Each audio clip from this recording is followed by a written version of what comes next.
Good evening, ladies and gentlemen, and welcome to the Stephanie Stevens Show and Pronoun TV.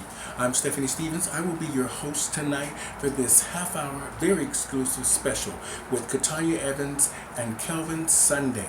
They've invited me into their homes because they are from two different cultural backgrounds and they are going to be married very soon. And what I thought would make an interesting story is the fact that the two of them are from two different cultures and that we want to see how they live, how they fell in love, how they met, and we want to hear their story. So, thank you guys so much for tuning in. Thank you for supporting the channel, and thank you guys so much for all your comments and subscriptions. We have a lot of new shows coming for you. So, I just want to say welcome to my show, guys. How you doing? I'm okay. So, am I pronouncing your names right? Yeah, Katanya and Kelvin. Okay. So, now, this story is really fascinating. I've known you for a while, Katanya, and when you told me that you were getting married, I thought it was exciting. So, I want to first start off, where are you from? I am from the beautiful island of Barbados. Okay, what about you, Calvin? I am from the beautiful island of Nigeria. Okay, so now the two of you met where? No, let me just ask this question first. How do you identify? This is what we need to make sure that the audience understands. Well, I identify as female because I transitioned, so. Yeah,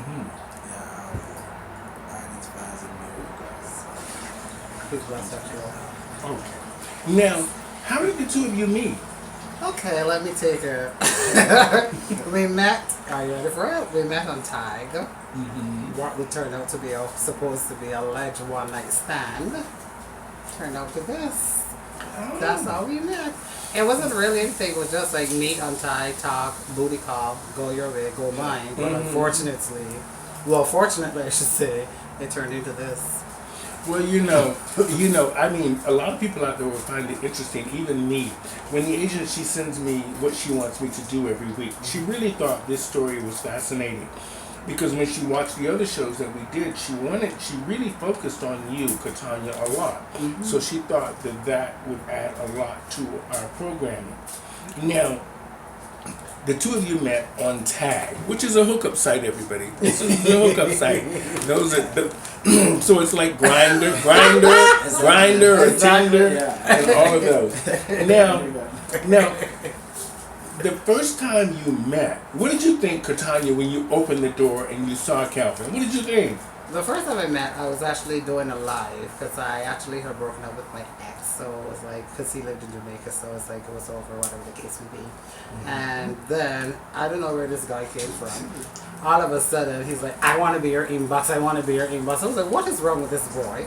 And then he asked me where I lived. And then we exchanged numbers, and then I didn't pick up my phone because I didn't really want to talk to him then. And he sent me all crying faces talking about why he can't sleep at night, he can't sleep this night, blah, blah, blah. I was like, this boy is still full of himself. So then the next day he came, and I was like, you're not coming upstairs. He said, okay, bring me some water and have a drink downstairs in my Jeep. So I was like, okay, because at that time you had a Jeep. And I bring the water in the Jeep. And then I say, thanks for the drink. He's like, are you not inviting me upstairs? And I was like, okay, I'll invite you upstairs. Then he came upstairs. I was still doing my live on Tag. He was like, you need to end this. You need to end this. I was like, end the live, end the live. I was like, why should I end the live? He made himself comfy in my bed. Oh, well. Like he lived there before. So I was like, okay. And then I told him, I have something to tell you. He's like, there's nothing you can tell me that's going to make me move off this bed. So I told him about a transition, and he was like, okay, that's not a problem. And then one thing led to the other, and he eventually slept over that day. I was like, oh, okay. Then the next day he called, the next day I called, and I was like, okay. And that's how it started. So what did you think of Katanya, Calvin, when you met her? When you first saw her on Tinder, did you know? On Tag. Did you know? Did you know or did you suspect that she was transgender? I suspected. Right? Okay. And that was the reason why I told you that there's nothing you're going to say, like, tell me that's going to be, because I knew that's the only thing you're going to say, like, what else you're going to tell me. Okay. You know?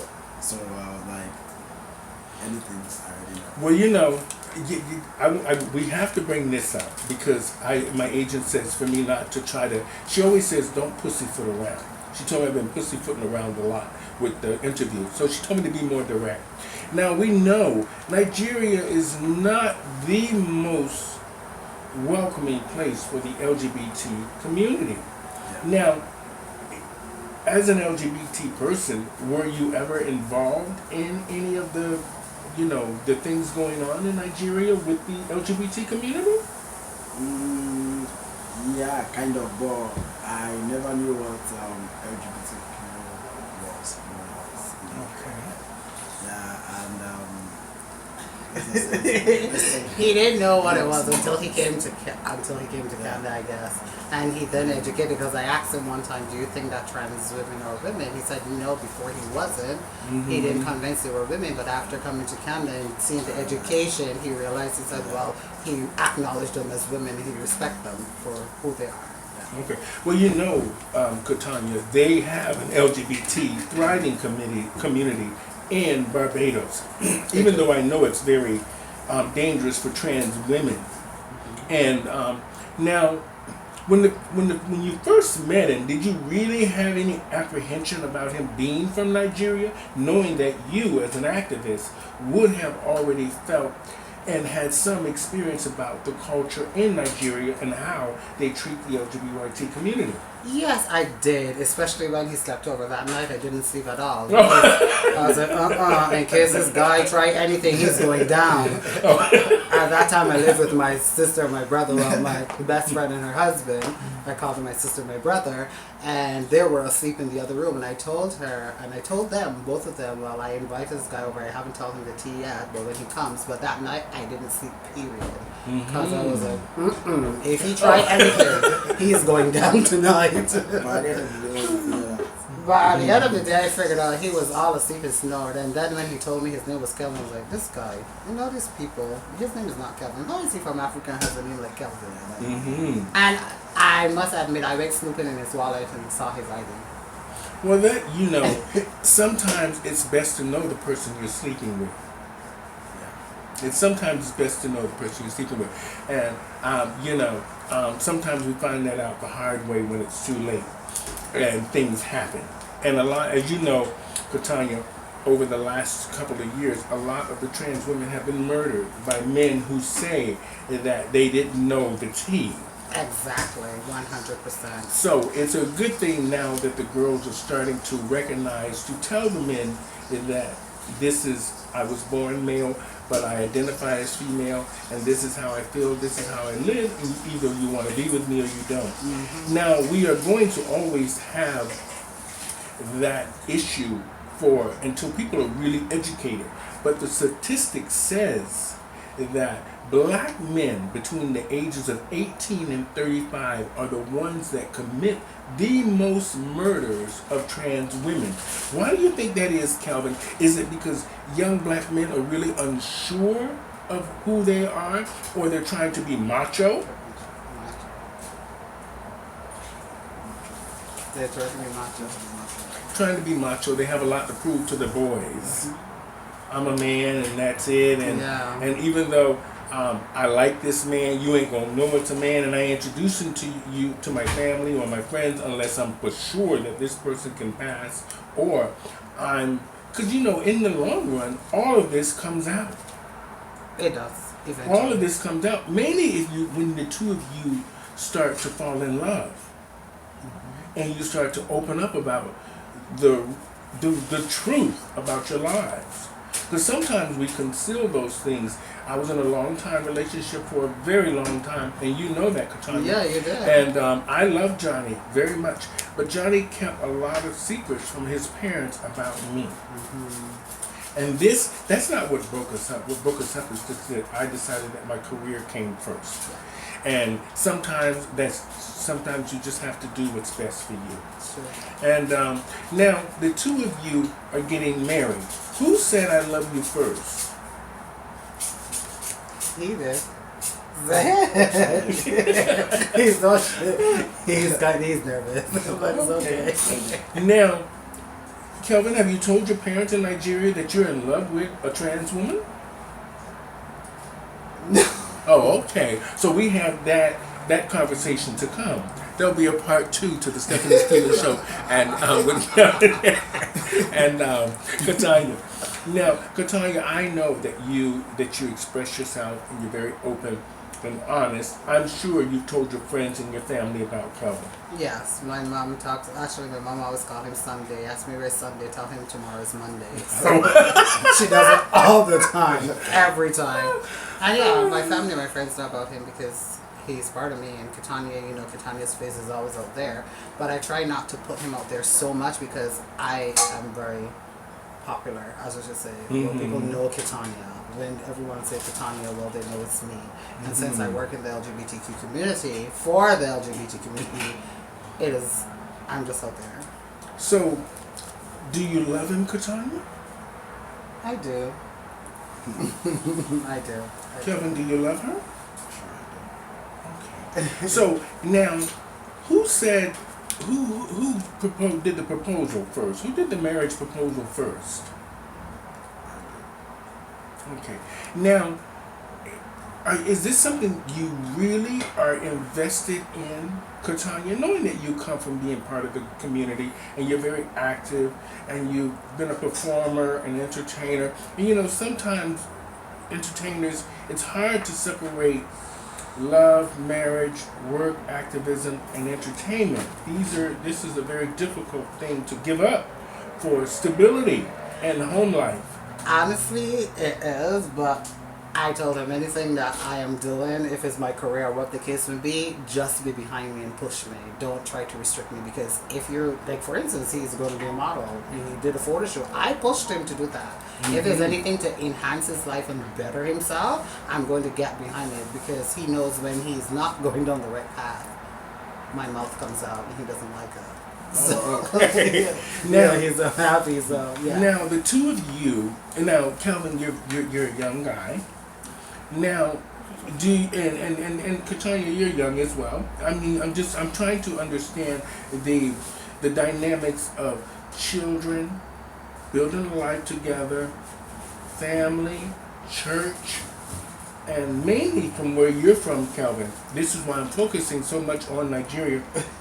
Because we've been trying to get them to open up and help with the LGBT, make things a little bit better for the LGBTQ community in Nigeria, in a sense, by showing them that LGBT people have human rights and that they deserve the same rights as everybody else.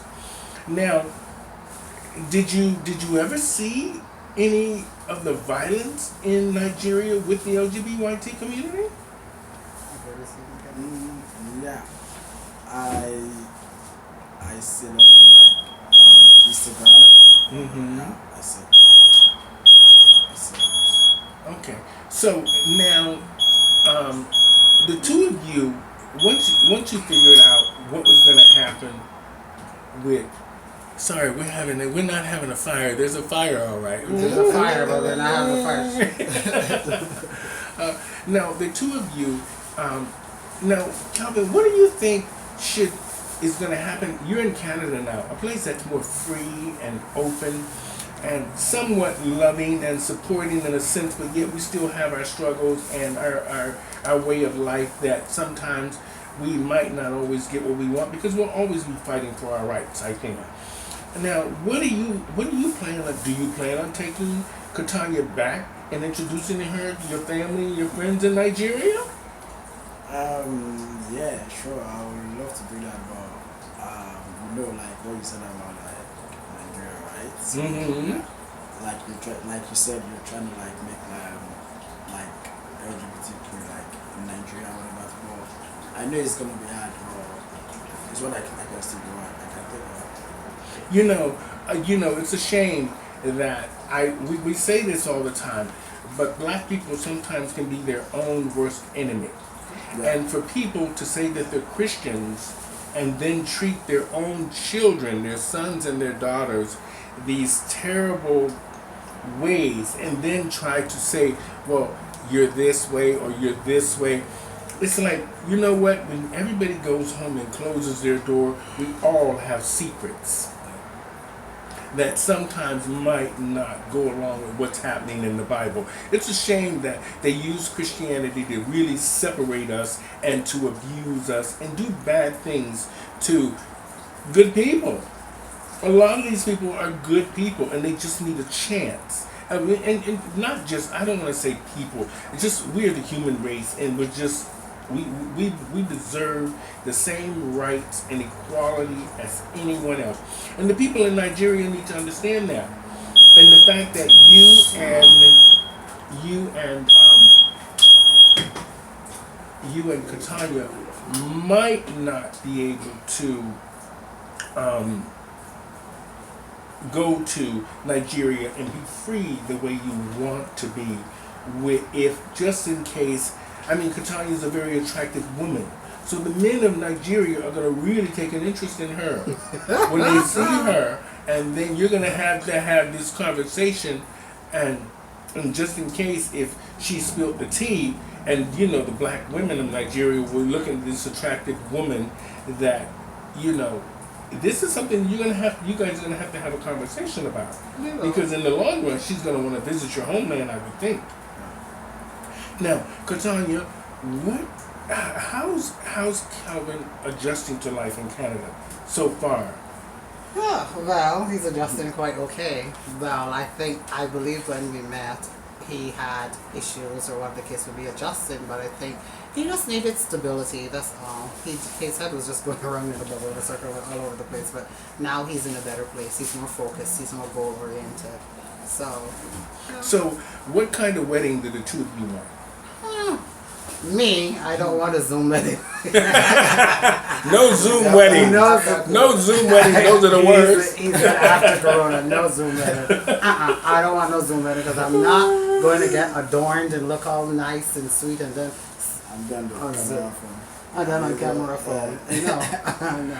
Well, you know, I want to say I wish the two of you the best of luck, and hopefully your story of love and the fact that you're trying to make this work, and the fact that you met on a dating site. They met on a dating site. Goes to show you that love can happen. Now, we're going to come back. We're going to come back in the next segment, and we're going to try to see where they are in the marriage. We're going to try to see where they are in the marriage, and if it's already taken place. Now, I want to just say thank you guys so much for being on the show. Excuse the fire alarm. I don't know. The chef is burning down the kitchen. Yeah, I don't know if Facebook will play this on the Creator Studio with the fire alarm going. We don't know if the rhythm picks up. We'll have to refilm this, but if not, thank you guys so much for tuning into the Stephanie Stevens Show, and thank Kelvin and Katanya for being on the show today and giving us a little enlightenment into their world. And we're going to have a second conversation without the fire alarm, and we're going to come back once they're married and see. We want to meet the family. I hope they invite us to the wedding, and we can maybe, film a little segment of the wedding, maybe behind the scene, and see exactly what the tea is. So thank you guys so much for joining us here on the Stephanie Stevens Show. Until next time, have a great week, everybody. Bye. And if you have any interesting stories and ideas for a fabulous show, please inbox me. Thank you, Katanya and Calvin.